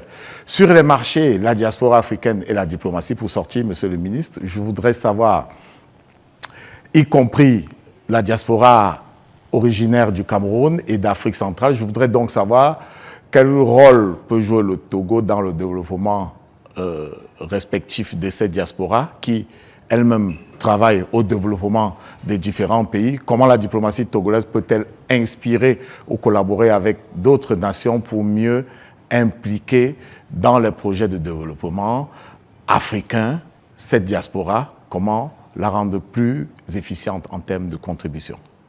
Voilà. Alors, je dirais, merci beaucoup, cher ami, pour votre question. Depuis le Cameroun, je dirais que sur la question de la diaspora, nous avions tous, comme Africains, Togolais, Camerounais, parce que vous êtes Camerounais, nous avions une forte diaspora qui est à l'extérieur. Ce qu'il faut faire, c'est de tout faire pour que la diaspora puisse contribuer efficacement au développement de chacun de nos pays. Ça, c'est important. De 2, l'expérience que moi je peux proposer, c'est que nous avions ici au Togo, depuis quelques années, mis en place, par exemple, pour ce qui nous concerne, au sein de notre département ministériel, dont je parle des affaires étrangères, une direction qui est consacrée aux Togolais de l'extérieur. Au-delà de cette direction, nous avons mis en place un guichet diaspora. Le guichet, la direction traite des questions, je dirais, ordinaires, qui concernent les Togolaises et les Togolais qui sont à l'extérieur, etc., qui ont des difficultés. Et ça, c'est le travail normal des diplomates pour apporter une assistance à nos compatriotes. Mais quand nous parlons du guichet diaspora, nous avions beaucoup de compatriotes qui veulent rentrer et investir. Bien sûr. Ces investissements-là, pendant longtemps, allaient dans tous les sens. Donc, il faut essayer de canaliser ces investissements. Et quand vous rentrez comme Togolaise ou Togolais, quand vous voulez investir, vous allez au guichet, vous présentez votre projet et les fonctionnaires qui travaillent au guichet examinent le projet avec vous, vous orientent vers les ministères qui sont dédiés à vos projets, les ministères qui puissent mieux répondre. Bien sûr que dans le cas du Togo, nous avions un ministère de l'investissement, nous avions le ministère du commerce, où les gens vont vers ces ministères-là, on vous oriente. Et quand le projet est viable, maintenant, avec les discussions, soit avec vos partenaires privés, vous pouvez avoir le montage de votre projet pour le réaliser. Voilà. Et en plus de ce guichet diaspora, nous avons la maison de la diaspora. Donc, qui réunit tous les compatriotes qui viennent peuvent aller à la maison de la diaspora, visiter, échanger, etc. Donc, la diaspora est dans un dispositif important pour le développement du pays. L'erreur que nous avions fait pendant longtemps au Togo et même dans certains pays, c'est qu'à un moment donné, même certains gouvernants pensaient que ceux qui sont de la diaspora sont des opposants. Oui, oui, mais on pense que ceux qui sont à l'extérieur sont des opposants. Nous disons non, ce ne sont pas des opposants. De toute façon, même s'ils sont opposants, ils sont libres d'être opposants ou pas. Mais ici, l'intérêt, pour nous, Togolais, l'intérêt, ce que nous disons à tous et à toutes, l'intérêt, c'est le Togo. L'intérêt, ce n'est pas le régime en place. L'intérêt, ce n'est pas le pouvoir, ce n'est pas... Puisque le régime, il va passer, forcément. Voilà, c'est ça. L'intérêt, c'est notre pays, c'est ce discours-là que nous tenons. Vous voulez investir dans votre pays, venez, investissez dans votre pays. Vous voulez tout ce que vous voulez faire, venez, le gouvernement, les gens sont là pour vous aider à le faire. Donc, il faut casser cet esprit de penser qu'une diaspora, que nos compatriotes qui sont à l'étranger sont des étrangers. Il faut les traiter comme nos propres compatriotes, même dans la divergence. On a totalement intérêt, puisqu'on sait que beaucoup de pays se sont transformés grâce à la diaspora. Ça. Et c'est ce que nous avions fait, nous faisons sur cet aspect de la diaspora. Alors, sur la question du terrorisme, quel pont peut-on construire entre l'Afrique de l'Ouest et l'Afrique centrale? Je pense que ce pont existe déjà, mais on l'oublie un peu. Ouais. Évidemment, quand on prend la carte géographique du Cameroun, le Cameroun qui a la frontière à la fois avec le Tchad, on parle de Boko Haram, le Nigeria qui est en Afrique de l'Ouest. À la vérité, il ne s'agit pas de parler de pont. Ce qui est important, c'est que chaque État doit comprendre que pour réussir la lutte contre le terrorisme, il ne peut pas le faire seul. À mon avis, je donne un avis personnel. Bien sûr. Et vous l'avez dit, à des lieux encore plus importants. C'est-à-dire que chaque fois qu'on se lève pour combattre seul le terrorisme, on va échouer. Je pense qu'il faut une réponse collective au terrorisme. Ce que Rodrigue Tongué essaie de relever, c'est que ces institutions supra-étatiques ne fonctionnent pas. On ne voit pas véritablement d'efficacité. D'ailleurs, le Tchad se plaignait de la force conjointe qui, pour elle, est inopérante. Et on voit ça aussi au niveau de l'Afrique de l'Ouest. Vous savez, je vais vous dire une vérité. Et ça, c'est un plaidoyer pour nous tous qui sommes des Africains. Ces institutions dont vous parlez, cette force dont vous parlez, entre vous et moi, elle est créée par les Africains? Nous devons répondre à cette question. Est-ce qu'elle est inspirée par les Africains? Est-ce que ces forces, ces institutions sont contrôlées par les Africains? Malheureusement, dans la plupart des cas, quand elles ne sont pas inspirées de l'extérieur ou quand elles ne sont pas contrôlées de l'extérieur, même nous qui sommes Africains, qui travaillons, nous faisons de la figuration. Et nous plaisons à faire de la figuration. C'est ça la vérité. C'est trop facile d'accuser les autres. Mais vous aviez, c'est-à-dire que on est aujourd'hui des États apparemment indépendants. Pourquoi on va continuer à laisser les autres venir faire G5 Sahel, Takuba et tout à nos places? Quand vous dites nous sommes apparemment indépendants, parce que nous nous plaisons dans cette apparence d'indépendance. Moi, je crois que nous nous plaisons dedans. Quand vous allez dire à certains ce que vous dites dans votre salon, allez le dire publiquement, ils vont vous dire « Ah, monsieur Jum, comme on dit au Cameroun, moi je ne suis pas dedans. » Vous connaissez bien. Oui, ça ne fait pas sérieux. Oui. Soyons capables d'assumer ce que nous pensons, nos positions. Ce n'est pas méchant, on n'est pas contre des gens, on ne veut pas faire la guerre à quelqu'un.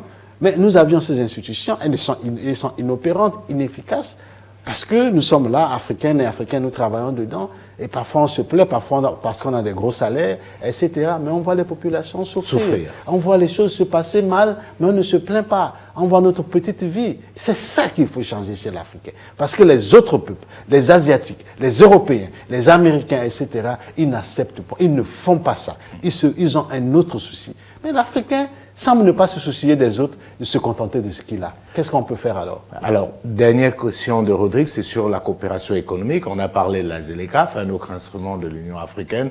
Alors, est-ce qu'elle peut être opérationnelle, ces ZLECAf? Tout à l'heure, vous et moi, nous parlons déjà du problème de visa. Comment on veut faire de la libre circulation des biens et des personnes si voyager en Afrique? C'est le même problème, c'est-à-dire que nous revenons au même problème. Le commerce intra-africain est à 10,7%. Entre les pays africains, le commerce entre nous, c'est l'Union africaine qui le dit, c'est les chiffres de la ZLECAf, c'est à 10,7%. D'autres disent que 11%, c'est la même chose. C'est-à-dire 85 à 90% de ce que nous importons viennent de l'extérieur. Nous n'arrivons pas à commercer entre nous. Mais le problème est encore plus fondamental, cher ami. On ne peut pas, avec à peine 10% de commerce intra. Vous êtes au Cameroun, vous, chers journalistes, vous êtes au Cameroun. Vous aviez le cacao, je prends un exemple du cacao, que vous ne pouvez même pas vendre à un pays comme le Togo ailleurs. Et même quand vous voulez vendre, il faut faire la conversion dans une monnaie qui ne vous appartient pas. Mais nous sommes travaillés là-dessus. Ce qui fait que, parce que nous ne maîtrisons pas notre destin économique ensemble, nous ne pouvons pas réussir. Donc pour amener ce cacao, par exemple, du Cameroun vers le Togo, d'abord il faut payer dans une monnaie. Oui. Vous avez le contrôle de cette monnaie-là? Non, malheureusement. Et alors nous préférons, au lieu d'acheter le café ou le cacao camerounais à côté, aller acheter le cacao qui sera transformé quelque part quand on nous ramène en un chocolat, on remplit de sucre, on en perd même le goût du cacao. Enfin, vous voyez le problème. C'est un problème vraiment profond. Vous parlez de cet échange-là, on peut parler des problèmes. Aujourd'hui, par exemple, voyager en Afrique est plus compliqué que sortir de l'Afrique. C'est-à-dire quitter un pays africain à un autre, les coûts des billets d'avion sont exorbitants. On parlait tout à l'heure de la question de visa. Donc aujourd'hui, ça reste un réel problème, Robert Dussey. Moi, je partage. Et j'ai envie de vous dire, quand je vous écoute, je suis encore plus inquiet que je ne l'étais avant, parce que je me disais que vous, en tant qu'acteur, peut-être vous avez des informations que je n'ai pas, peut-être il y a des solutions miracles qui arrivent, mais je dois confesser. Non, moi je vous dis la vérité. Oui, oui, je suis un acteur impuissant. Oui. Mais chacun essaie de faire ce qu'il peut faire pour changer. Mais c'est pourquoi j'ai dit, contrairement à certains, ne pensons pas seulement que c'est une responsabilité des gouvernants.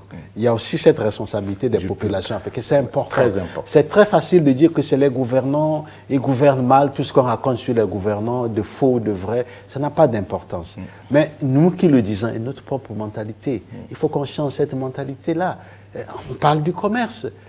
On ne peut pas comprendre qu'on ne puisse pas faire des échanges entre nous de manière facilement. Et parfois, quand on fait des échanges, il y a aussi une autre réalité. Un produit qui va venir du Cameroun au Togo ou du Togo au Cameroun, quand on va donner même au consommateur, le consommateur va dire « Ah, parce que ça vient du Cameroun, est-ce que c'est de qualité ?» Je préfère le produit qui vient d'Australie ou des États-Unis, parce que c'est là-bas qu'il y a la qualité. Mais quand vous raisonnez comme ça, on ne fait pas confiance à nos propres producteurs. On ne fait pas confiance à nous-mêmes, en somme, à nos usines. Alors, qu'est-ce qu'on peut faire? Vous voyez que c'est un problème. C'est un problème qui est vraiment ça rend malade, cher ami. Ça rend malade. L'Afrique rend malade. Et nous devons changer de mentalité. C'est la clé. C'est la clé. Alors, sortons de cette émission avec le Togo dans le monde. On va aller très rapidement sur quelques points. Le Togo, j'ai envie de dire le Togo et je pourrais également dire l'Afrique. Aujourd'hui, Robert Dussey, depuis au moins, je vais faire très récent, la guerre en Ukraine, on assiste à une reconfiguration totale de la scène internationale. On a vu une montée en puissance des BRICS. J'ai envie d'écouter sur la question, qu'est-ce que vous pensez des BRICS et quelle est la position du Togo par rapport à cette organisation? Je pense que les BRICS, c'est d'abord une bonne initiative qu'il faut encourager. Et la position du gouvernement togolais, elle est claire. Le Togo observe, évidemment, est partisan de cette nouvelle organisation, les BRICS, mais bon, évidemment, pour y adhérer, vous saviez que c'est les BRICS qui décident. Nous sommes très sympathisants, très admiratifs de cette nouvelle vision du monde qui est en construction, et le Togo n'hésitera pas au moment venu, s'il doit être membre de BRICS, d'y adhérer. Donc, mais cette vision du monde, au-delà du BRICS comme institution, c'est une vision, nous pensons, indispensable, parce que le monde tel qu'il était, ou tel qu'il est jusqu'à ce jour, est totalement en défaveur du continent africain. C'est pour cela qu'il faut absolument soutenir les BRICS. Pour avoir de la multipolarité, vous êtes plus dans cette optique d'avoir un monde multipolaire? Ah oui, nous le disons, et c'est clair, il faut un monde multipolaire. Nous sommes contre un monde dominé par les autres. Nous nous sentons dominés. Et nous disons aujourd'hui, nous l'affirmons, hein, nous ne le cachons pas, nous refusons cette domination-là. Mais nous ne refusons pas cette domination parce que nous avions de la haine pour vous, non. Nous avions la haine contre personne. Ce que nous voulons, c'est d'être nous-mêmes et que nous soyons respectés dans les discussions à la fois économiques, commerciales, politiques, etc. Donc les BRICS aujourd'hui, en prenant leurs responsabilités, parce qu'ayant tiré les leçons du monde post-Deuxième Guerre mondiale, taillé en faveur de certaines puissances, aujourd'hui il est temps de reconstituer le monde, d'aller vers cette multipolarité qui doit permettre à tous les États et à toutes les nations, même les plus petites, d'exister et de faire valoir leurs droits pour la paix et pour le bonheur de toute la population du monde. Alors, l'autre point, c'est l'actualité de l'année dernière, fin d'année dernière, qui nous a marqué. C'est un pays dont on parle et dont on connaît le poids. En Afrique, notamment francophone, c'est la France, qui est en train de subir, j'ai envie de dire, des revers et des revers. Après le Sahel, c'est autour du Tchad, qui est dans le Sahel, hein, dans une certaine mesure, et du Sénégal, d'annoncer qu'ils ne veulent plus des bases militaires françaises dans leur pays. Comment est-ce que vous vivez ce moment-là, qui est un changement de paradigme? Je ne crois pas que je sois la bonne personne à résoudre, à répondre à cette question. C'est une appréciation que je pose à l'intellectuel, au professeur de philosophie. Soyez sûr, il n'y a pas de base française au Togo. Ça, on le sait. Il n'y en aura pas. Ouais. Vous le savez aussi. Ça, je ne sais pas. Je ne suis pas décideur. Il n'y en aura pas. Ouais. Et nous pensons que ces pays qui ont pris ces décisions, après le Mali, le Burkina, le Niger, etc., ils ont pris ces décisions en toute responsabilité, et ces décisions qu'il faut respecter. Maintenant, l'essentiel aujourd'hui, moi je pense, c'est qu'il faut avoir un partenariat avec tous les pays que l'on veut et travailler sur la base d'un respect mutuel, en respectant la souveraineté des uns et des autres, pour que ce partenariat soit une réussite et que la paix et la stabilité soient garanties dans tous nos pays. Alors, Robert Dussey, faut-il avoir peur de la Russie? L'Afrique doit-elle avoir peur de la Russie? On entend de plus en plus ce discours-là. Vous saviez, je reviens, peut-être que vous ne m'avez pas compris, ce qu'on dit dans un français ordinaire, russe, américain, français, chinois, tout ça, là, ça ne nous intéresse pas. Notre problème au Togo, c'est nous-mêmes. Nous voulons être Togolais, nous voulons être Africains. Toutes les puissances, dès lors qu'elles respectent la souveraineté du continent africain, la souveraineté du Togo, nous travaillons avec ces puissances. Donc, si les Russes nous respectent, nous travaillons avec les Russes. Les Américains nous respectent, nous travaillons avec les Américains. Les Français nous respectent, nous travaillons avec les Français. Les Chinois nous respectent, nous travaillons avec les Chinois. Vous venez au Togo, vous ne nous respectez pas, vous allons vous dire, vous êtes très gentil comme M. Jume, mais retournez chez vous. Donc c'est tout. Merci beaucoup, professeur Robert Dussey. Nous allons sortir de cette émission et nous allons retourner vers les Africains, parce que le nom de l'émission, c'est Rendez-vous avec l'Afrique. Cette fois-ci, il y a des Africains dans la rue qui ont des conseils à vous donner et qui ont également quelques petites questions pour vous. On écoute et on viendra pour conclure l'émission. Merci.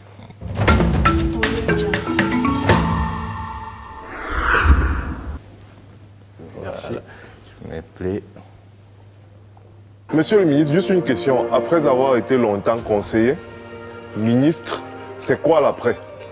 Parce que je pense que vous avez le profil de l'emploi. Est-ce que vous allez encore accompagner pendant longtemps le président Faure Gnassingbé, ou alors est-ce que vous allez tracer votre propre chemin? Je lui dirais, bon, félicitations pour ce qu'il a déjà fait, et je lui dirais encore de faire encore plus d'efforts. En tout cas, en Afrique, ici, ce n'est pas aussi simple, mais comme il est le ministre des Affaires étrangères, il pourrait nouer des relations avec les pays de l'AES, Burkina, Mali, pour qu'ensemble nous puissions avancer. Félicitations déjà, waouh pour son travail. Je m'incline déjà devant son courage déjà d'être un leader parmi tant d'autres, qui a su se forger une image vraiment grande. Donc je me dis que je le félicite. Mon mot à dire, c'est qu'il continue, qu'il ne se laisse pas berner, qu'il ne se laisse pas avoir par les politiciens véreux, par les politiciens malhonnêtes qui vont vouloir le déstabiliser. Et gâter son travail, qu'il écoute le peuple. Et car c'est ce que le peuple veut, que je pense que s'il applique ce que le peuple veut seulement, la vie sera propre pour lui. L'inviter à aller dans le même sens que les pays de l'AES. Voilà, travailler à collaborer avec des pays qui sont pour le développement du Togo, mais aussi pour le développement du continent africain. pas seulement pour des intérêts des Européens ou des intérêts des Américains, mais de collaborer avec des pays voilà, qui souhaiteraient voir véritablement les Africains s'émanciper, qui souhaiteraient voir l'Afrique se développer. D'être proche de la jeunesse.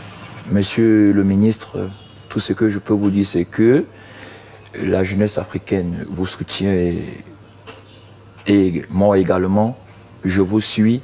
Je sais que vous avez un grand destin et continuez à voir et croire à vos convictions.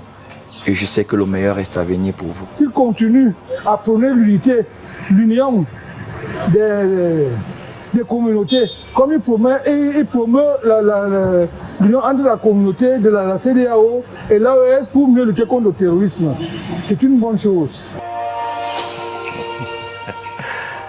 Alors, je vous ai vu sourire, esquisser un grand sourire à l'écoute de ces Africains qui sont admiratifs pour la plupart de ce que fait Robert Dussey. Oui, merci. Moi, je tiens à remercier tous les téléspectateurs pour les conseils avisés qu'ils viennent de me prodiguer. Et je voudrais les rassurer et vous rassurer que la vie politique n'est pas facile.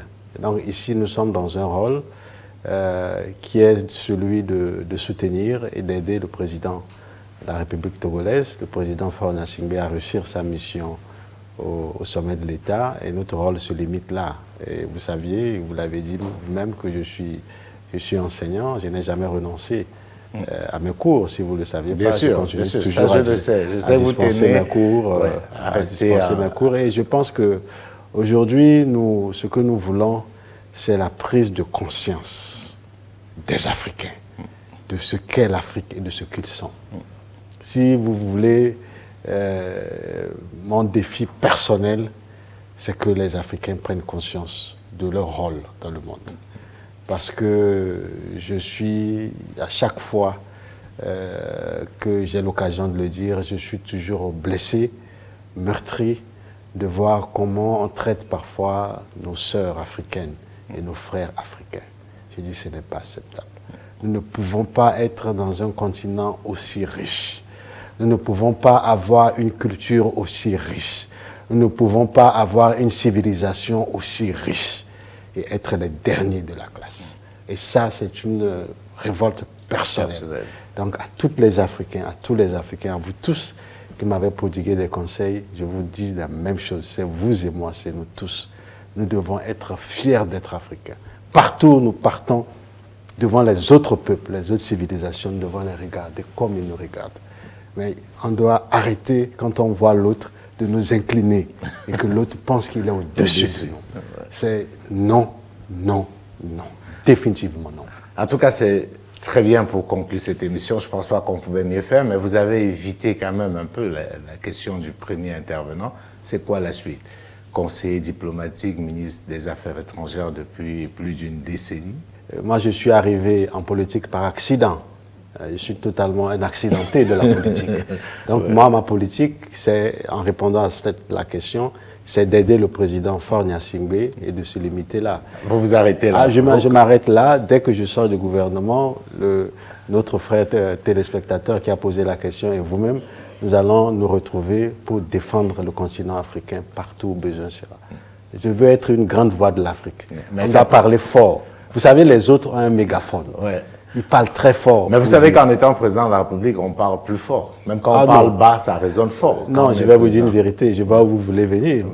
Ne me faites pas fesser. Non, je n'ai pas d'ambition politique du tout. Je réponds, je n'ai pas d'ambition politique. Vous me connaissez, ça me ressemble mérite pas. d'être clair. Oui, ça ne me ressemble pas du tout.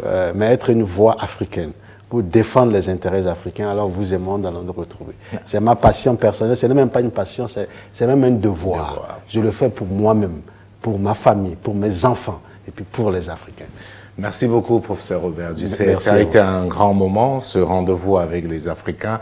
Nous voulions le faire avec vous parce que vous êtes aujourd'hui une voix qui compte au-delà du Togo, qui compte pour l'Afrique. Nous voulons vraiment vous remercier d'avoir pris de votre temps pour pouvoir nous accueillir ici chez vous à Lomé. Maintenant, je vais vous laisser le mot de fin pour que vous puissiez passer le message qui vous tient le plus à cœur aujourd'hui aux Africains qui vous ont suivi. Merci à vous. Le message qui me tient le plus à cœur, c'est celui que vous connaissez, c'est l'Afrique d'abord. Être fier d'être africain, c'est ça qui est le message qui me tient le plus à cœur. Et ça, c'est nous tous, c'est vous et moi, tous les Africains, partout où vous êtes, soyez fiers de vous. Ne vous laissez pas marcher dessus. Respectez les autres et demandez en contrepartie un respect pour vous-même. L'Afrique nous appartient, nous devons arrêter de nous plaindre. Nous avons les moyens de nous construire, nous avons les moyens de développer nos pays. Nous devons nous faire confiance. On manque très peu de confiance en nous, en tant qu'Africains. On doit se faire confiance pour faire changer la chose. Merci beaucoup. Je vous remercie. Madame, Monsieur, merci à vous de nous avoir suivis. Prenons rendez-vous très prochainement sur Vox Africa avec un nouvel invité pour ce nouveau rendez-vous avec l'Afrique. Bonsoir à tous.